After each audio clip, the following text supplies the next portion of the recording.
Hello friends, இப்போ நம்ம பார்க்க போகிற வீடியோ என்னென்னா, நம்ம குழந்தைகளுக்கு ட்ரெஸ்ஸு வாங்கிட்டு இந்த அட்டைப்பட்டி இருக்கும்ல, இந்த அட்டை பாக்ஸு, இதை வச்சு ஒரு யூஸ்ஃபுல்லான ஒரு ஐடியா வச்சு ஒன்று பண்ண போகிறோம். வாங்க பார்க்கலாம்.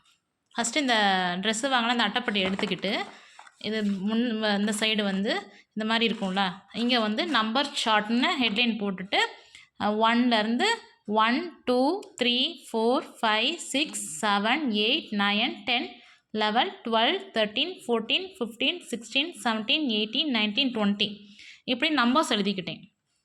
நம்பர்ஸ் எழுதிக்கிட்டு கயிறை வந்து ஒரு ஓட்டை போட்டுட்டு இங்கிட்டு இது பண்ணிவிட்டு பின் சைடு இப்படி வரும், முன்னையும் பின்னையும் சேர்த்து இப்படி ஒரு முடிச்சு போட்டுக்கிறணும்.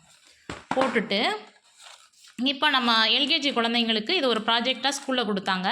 அது நான் வந்து வீட்டில் செஞ்சது. பாதி பேர்னா அந்த A4 ஷீட்டில் தான் செஞ்சு கொண்டு போனாங்க. அதனால் எந்த ஒரு யூஸும் கிடையாது. அன்றைக்கி பயன்படுத்திட்டு அதை தூக்கி போட்டுருவோம். பட் ஆனால் நீங்கள் இப்படி பயன்படுத்திங்கன்னா, இது போன வருஷம் செஞ்சது, இன்னும் பத்திரமா வச்சுருக்கோம் பாருங்கள். இப்போயும் பயன்படுது குழந்தைங்களுக்கு. இது வந்து இதுவே நம்ம சாரீ வாங்கின அட்டைப்பட்டியாக இருந்துச்சுன்னா இன்னும் ஒரு 50 வரை எழுதிக்கலாம், 100 வரை கூட எழுதிக்கலாம். இது வந்து சின்ன குழந்தைங்க வைக்கிற ட்ரெஸ்னால ஒரு 20 வரை தான் எழுத முடிஞ்சிச்சு.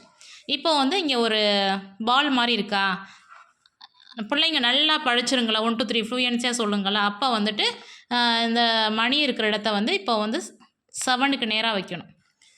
குழந்தைங்க சொல்லுங்கள் 7 அப்படின்னு சொல்லுங்கள். அப்புறம் நம்ம இங்கே வச்சோன்னா 15 அப்படின்னு சொல்லுங்கள். அப்புறம் 20 இப்படி சொல்லுவாங்க. நம்ம அந்த பாலை எந்த நம்பர்ஸ்க்கு நேராக வைக்கிறோமோ அந்த நம்பர்ஸை வந்து அவங்க சொல்லுவாங்க. இது வந்து அவங்களுக்கு வந்து மெமரி பவர் வந்து அதிகமாக கிடைக்கும்.